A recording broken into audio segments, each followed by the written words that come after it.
Menurut informasi yang beredar di dunia maya, One Piece Film Red akan menceritakan tentang kelompok bajak laut topi jerami yang menghadiri sebuah festival musik yang diselenggarakan di sebuah pulau. Tagline untuk film anime One Piece ke-15 ini adalah An Almighty Voice with Fiery Red Locks.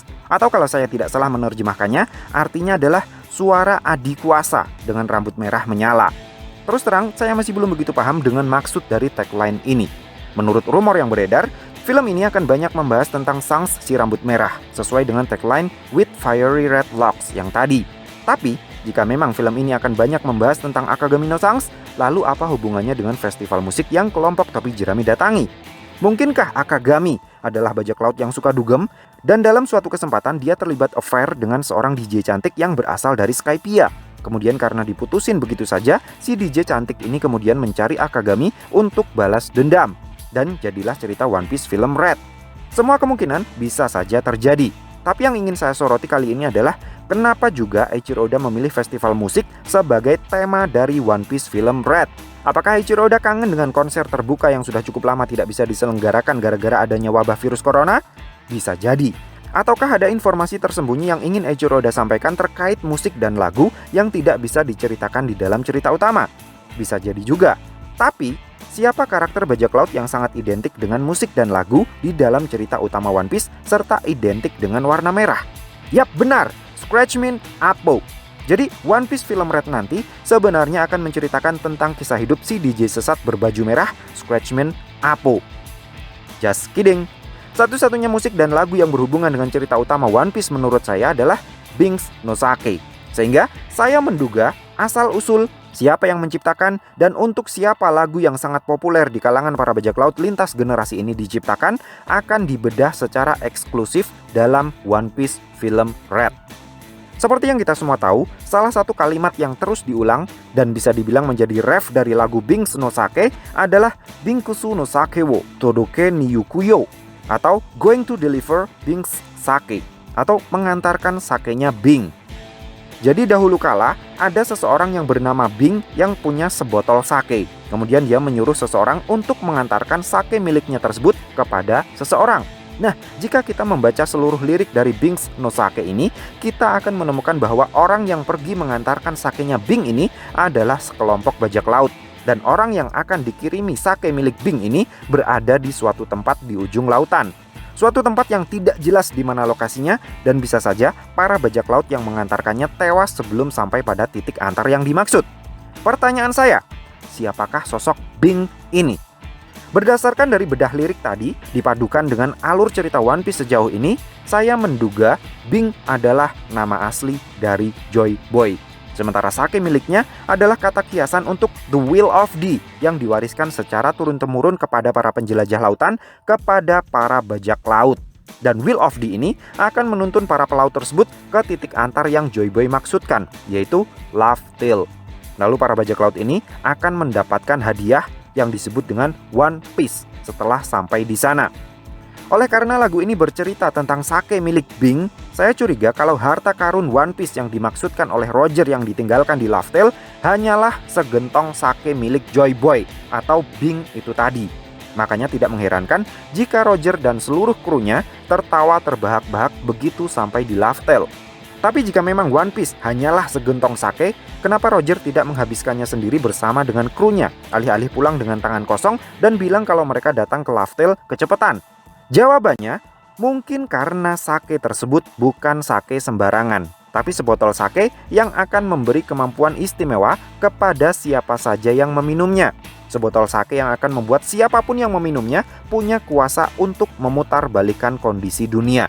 Mungkin dengan meminum sake tersebut, Luffy dan kawan-kawan akan bisa mengetahui apa yang sebenarnya terjadi di masa Void Century. Luffy dan kawan-kawan akan menemukan sepotong cerita yang hilang dari sejarah.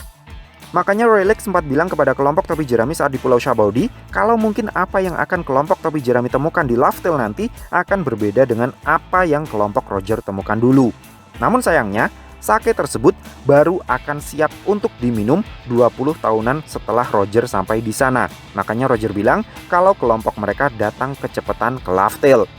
Nah, terkait di mana posisi Laugh Tale sebenarnya dan kenapa butuh 4 Red Poneglyph untuk menemukan titik koordinatnya, saya punya pendapat yang terinspirasi dari film Pirates of the Caribbean.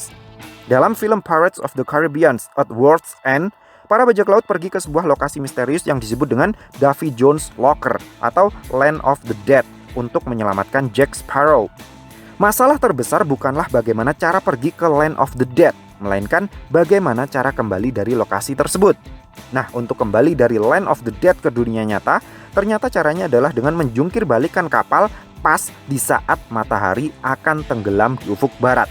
Sesaat sebelum matahari terbenam sepenuhnya di lautan, akan muncul sebuah fenomena menakjubkan yang disebut dengan The Green Flash. Konon katanya, momen yang terjadi secara singkat tersebut adalah momen di mana jiwa-jiwa yang terjebak di lautan akan bisa kembali ke dunia. Dengan begitu, secara ajaib, kapal yang dinaiki oleh Jack Sparrow dan kawan-kawan berhasil kembali ke dunia nyata dalam posisi yang sebaliknya, yaitu saat matahari sedang terbit di ufuk timur.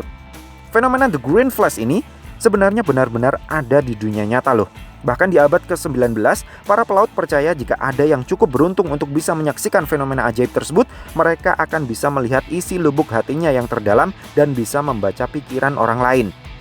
Jadi dengan berdasarkan pada fenomena The Green Flash dan kisah yang diadopsi oleh Pirates of the Caribbean, saya punya asumsi kalau meskipun Luffy sudah berhasil mencapai titik koordinat yang ditunjukkan oleh keempat Road Poneglyph, dia dan kelompok bajak lautnya hanya akan menemukan lautan luas yang tidak ada apa-apa di sana. Baru setelah mereka menjungkir balikan kapal di momen menjelang maghrib, mereka akan bisa sampai ke pulau terakhir yang mereka cari, yaitu Laugh Tale. Itulah kenapa bagian tengah dari lirik lagu Binks no Sake adalah seperti ini.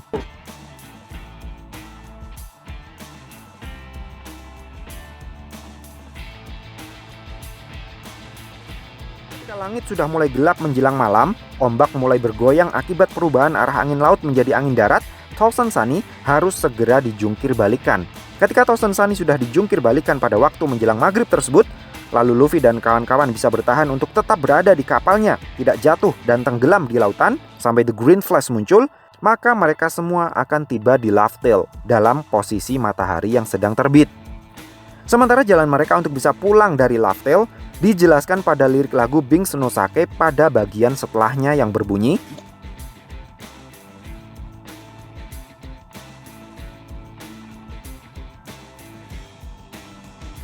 untuk bisa kembali dari Laugh Tale, Luffy dan kawan-kawan harus menunggu malam terlebih dahulu. Ketika sinar fajar muncul di ufuk timur, mereka harus menjungkir balikan kapal mereka kembali. Kemudian secara ajaib, mereka akan tiba di dunia nyata bukan di saat matahari terbit, melainkan di saat bulan purnama muncul di ufuk timur. Seperti itulah kira-kira bedah lirik lagu Binks no Sake versi Real Gwenwe yang saya perkirakan akan menjadi pembahasan utama dalam One Piece film Red, yang konon katanya akan mengambil tema musik dan lagu. So, piye menurut mecah? Terima kasih sudah mampir ke channel kami. Jangan lupa like, share, dan subscribe jika menurut kalian video-video kami cukup menarik untuk ditonton. Sampai ketemu lagi dalam video kami yang berikutnya, and matur nuwun.